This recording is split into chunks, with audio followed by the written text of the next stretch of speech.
ನಮಸ್ಕಾರ, ನಾನು ರಂಜಿತ್ ಶ್ರೀಯಾರ. ನಾವು ಕಾಶ್ಮೀರದಲ್ಲಿ ಸುಮಾರು 17ನೇ ದಿನ ಇವತ್ತು. ಭಾರತ ಮತ್ತು ಪಾಕಿಸ್ತಾನದ ನಡುವಿನ ಈ ಉದ್ವಿಗ್ನ ಪರಿಸ್ಥಿತಿ ಪಾಕಿಸ್ತಾನ ಭಾರತದ ಬೆನ್ನಿಗೆ ಚೂರಿ ಹಾಕಿದೆ. ನಾವು ಕದನ ವಿರಾಮವನ್ನು ಘೋಷಿಸ್ತೀವಿ ಅಂಥೇಳಿ ಬೆನ್ನಿಗೆ ಚೂರಿ ಹಾಕಿ ಭಾರತೀಯರ ಗಡಿ ಭಾಗದ ಜನರ ಬದುಕನ್ನು ಮೂರಾ ಬಟ್ಟೆ ಮಾಡಿಬಿಟ್ಟಿದೆ. ನೋಡಿ, ಭಾರತೀಯ ಸೇನೆ ನಿನ್ನೆ ಪಾಕಿಸ್ತಾನ ಕದನ ವಿರಾಮವನ್ನು ಘೋಷಣೆ ಮಾಡ್ತು, ಮತ್ತೆ ಗುಂಡಿನ ದಾಳಿ ಆಗೋದಿಲ್ಲ ಅನ್ನೋ ಕಾರಣಕ್ಕೋಸ್ಕರ ಎಲ್ಲ ಕಡೆಗಳಲ್ಲೂ ಕೂಡ ಬ್ಲ್ಯಾಕ್ಔಟ್ ಏನಿತ್ತು ಅದನ್ನು ಸ್ಟೆಪ್ ಡೌನ್ ಮಾಡಿದ್ರು. ಹಾಗೆ ಅದ್ರ ಜೊತೆಗೆ ಭಾರತೀಯ ಸೇನೆಯ ಎಲ್ಲ ಸೇನಾ ಆಪರೇಷನ್ಗಳು ಕೂಡ ಸ್ಥಗಿತ ಆಗಿತ್ತು. ಇಂಥ ಸರಿಯಾದ ಸಮಯ ಅಂತ ಅಂದ್ಕೊಂಡು ಪಾಕಿಸ್ತಾನ ಸೇನೆ ಮಾಡಿರುವಂಥ ಕುಕೃತ್ಯ, ಆ ಸ್ಥಳದಲ್ಲಿ ನಾನಿದ್ದೀನಿ.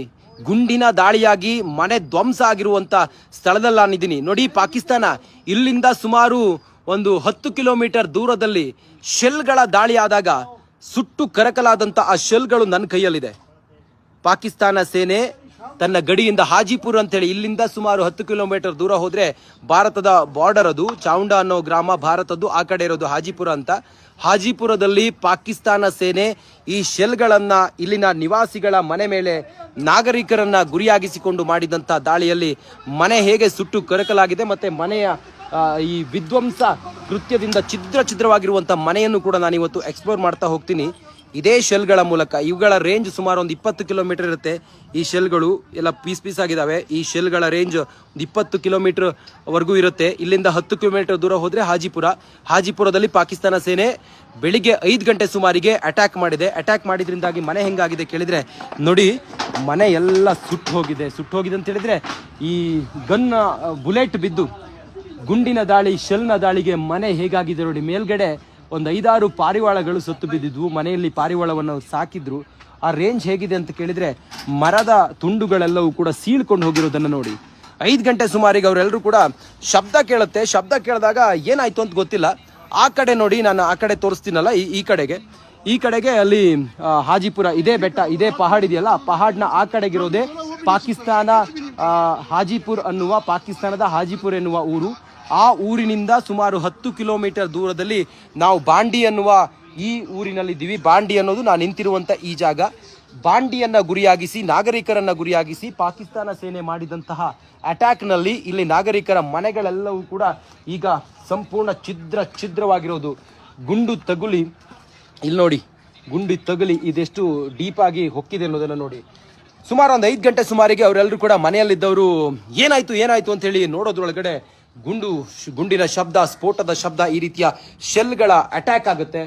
ಅವರೆಲ್ಲರೂ ಕೂಡ ಆಗ ತಕ್ಷಣಕ್ಕೆ ಮನೆಯವರೆಲ್ಲರೂ ಕೂಡ ಒಳಗಡೆ ಒಂದು ಬಂಕರ್ ಇದೆ, ಬಂಕರ್ನ ಒಳಗಡೆ ಹೊಕ್ಕೊಳ್ತಾರೆ. ಅವರು ಬಂಕರ್ನ ಒಳಗಡೆ ಅವಿತ್ಕೊಳ್ತಾರೆ. ಇಲ್ಲದೆ ಇದ್ರೆ ಅವ್ರ ಮನೆಯವರಿಗೆಲ್ಲರಿಗೂ ಕೂಡ ಗುಂಡು ತಗುಲ್ತಾ ಇತ್ತು. ಅವರು ಎಲ್ಲರೂ ಕೂಡ ದಾರುಣವಾಗಿ ಸಾವನ್ನಪ್ತಾ ಇದ್ರು. ಆದರೆ ಹಂಗಾಗಿಲ್ಲ ನೋಡಿ, ಗ್ಲಾಸ್ ಪೀಸ್ ಎಲ್ಲ ಬಿದ್ದು ಒಡೆದೋಗಿರೋದು ನೋಡಿ.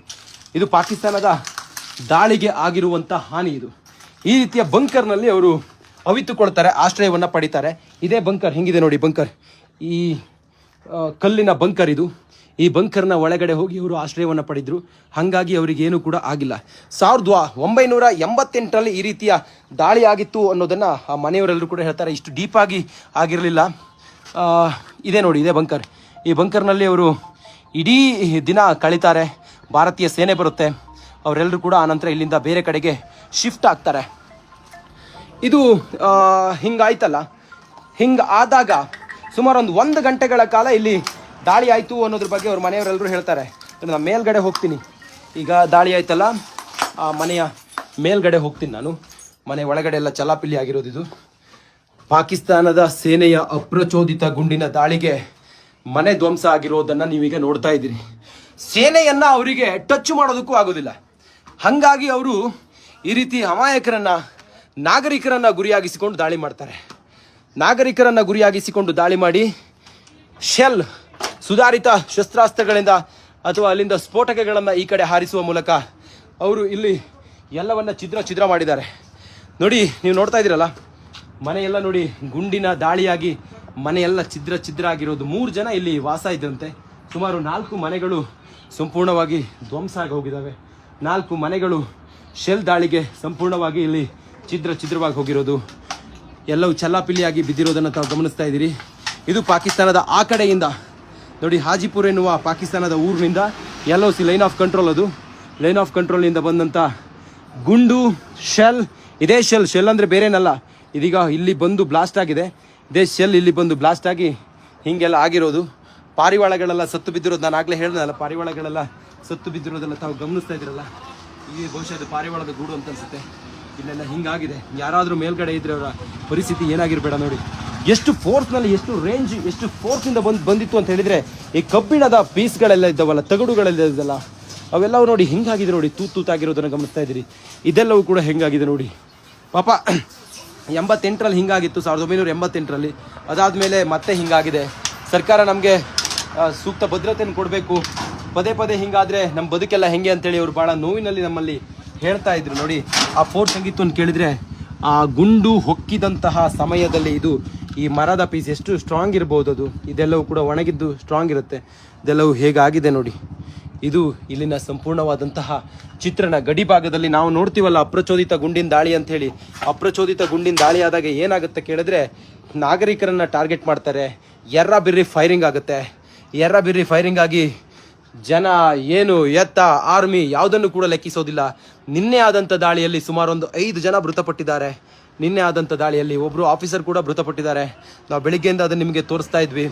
ಹಾಗೆ 4 ಜನ ಸಿವಿಲಿಯನ್ನು, ಒಬ್ಬರು ಆಫೀಸರ್, ಒಟ್ಟು 5 ಜನ ಮೃತಪಟ್ಟಿದ್ದಾರೆ. ಆದರೆ ಅದೃಷ್ಟವಶಾತ್ ಇಲ್ಲೊಂದು 4 ಮನೆಗೇನು ಗುಂಡು ರಾತ್ರಿ ತಗಲಿದೆಯಲ್ಲ, ಆವಾಗ ಯಾರಿಗೇನೂ ಆಗಿಲ್ಲ. ಅವರೆಲ್ಲರೂ ಕೂಡ ಒಳಗಡೆ ಹೋಗಿ ಆಶ್ರಯ ಪಡೆದುಕೊಂಡಿದ್ರು. ಹಾಗಾಗಿ ಅವರಿಗೇನೂ ಕೂಡ ಪ್ರಾಣಹಾನಿಯಾಗಿಲ್ಲ. ಆದರೆ ಅವರು ಭಯದಲ್ಲಿದ್ದಾರೆ, ಆತಂಕದಲ್ಲಿದ್ದಾರೆ. ಏನು ಹಿಂಗಾದರೆ ಸುಮಾರೊಂದು 28 ವರ್ಷ ಆಗಿದೆ ಇಲ್ಲಿ ಮತ್ತೊಂದು ಸಲ ಹಿಂಗಾಗಿ. ಹಿಂದೆ ಒಂದ್ಸಲ ಆಗಿತ್ತು, ಅದಾದಮೇಲೆ ಹಿಂಗೆ ಆಗಿರೋದಂತ ನೋಡಿ.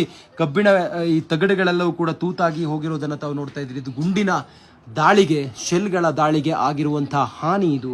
ಪಾಪ ಕಣ್ಣೀರು ಹಾಕ್ತಾ ಇದ್ದಾರೆ ಅವರು. ಮನೆ ಮಕ್ಕಳೆಲ್ಲ ಇದ್ದಾರೆ. ಏನಾದರೂ ಹೆಚ್ಚು ಕಮ್ಮಿ ಆಗಿದ್ರೆ ಹೇಗೆ ಅಂತೇಳಿ ಅವರೆಲ್ಲರೂ ಕೂಡ ಭಾಳ ನೋವಿನಲ್ಲಿ ನಮ್ಮ ಜೊತೆ ಮಾತಾಡ್ತಾ ಇದ್ರು. ಸಿಮೆಂಟ್ ಎಲ್ಲವೂ ಕೂಡ ಕಿತ್ತೋಗಿರೋದನ್ನು ತಾವು ನೋಡ್ತಾ ಇದ್ದೀರಿ. ಇಲ್ಲೊಂದು ರೂಮನ್ನು ತೋರಿಸ್ತೀನಿ, ರೂಮ್ ಹೇಗಿದೆ ಅಂತ ನೀವು ನೋಡಿ ಒಂದ್ಸಲ. ಹೇಗೆ ಫೋರ್ಸ್ನಿಂದ ಗ್ಲಾಸ್ ಎಲ್ಲ ಇಲ್ಲಿ ಬಿದ್ದು ಪುಡಿ ಆಗಿರೋದನ್ನು ಕೂಡ ನೀವು ನೋಡ್ಬೋದು. ಇಲ್ಲಿ ಆ ಕಡೆಯಿಂದ ಗುಂಡು ಸುಮಾರು ಹೊತ್ತಿಗೆ ಚಕಮಕಿಯಲ್ಲಿ ಆದಂಥ ದಾಳಿಯಲ್ಲಿ ಭಾರತೀಯ ಸೇನೆ ಕೂಡ ನಿರಂತರವಾಗಿ ಪ್ರತಿದಾಳಿಯನ್ನು ಮಾಡ್ತಾ ಇತ್ತು. ಆದರೆ ಅವರು ಮಾಡಿದ ದಾಳಿ ಆರಂಭದಲ್ಲಿ ಬಂತಲ್ಲ, ಸುಮಾರು ಅರ್ಧ ಗಂಟೆಗಳ ಕಾಲ ಹಿಂಗೆ ಆಗಿತ್ತು ಅನ್ನೋದನ್ನು ಅವರು ಹೇಳ್ತಾ ಇದ್ರು. ಸರ್ आपका नाम क्या है सर? ಸರ್ क्या हो गया ಸರ್ ಇದು? Okay no problem. Okay no problem. Okay ಅವರು ಮಾಧ್ಯಮದವರೇ, ನಮ್ಮ ಮಾಧ್ಯಮದವರೇ. ಅವರು ಮನೆಯವರಿದ್ದಾರೆ, ಅವ್ರನ್ನ ಮಾತಾಡಿಸ್ತೀನಿ ನಾನು. ನೋಡಿ ಹಿಂಗೆ ಆಗಿತ್ತು ಅನ್ನೋದನ್ನು ಹೇಳ್ತಾ ಇದ್ರು ಅವರು. ಪಾಪ ಅವ್ರನ್ನ ಮಾತಾಡ್ಸಿದ್ವಿ ನಾವು ಆಗಲೇ. ಮಾತಾಡಿಸಿದಾಗ ಅವರು ಹಿಂಗಾಯ್ತು ಹಿಂಗೆ ಅನ್ನೋದನ್ನು ಹೇಳ್ತಾ ಇದ್ರು ನೋಡಿ. ಇದು ಇಲ್ಲಿನ ಚಿತ್ರಣ. ಅವ್ರನ್ನ ಒಂದ್ಸಲ ಮಾತಾಡಿಸ್ತೀನಿ ನಿಮಗೆ.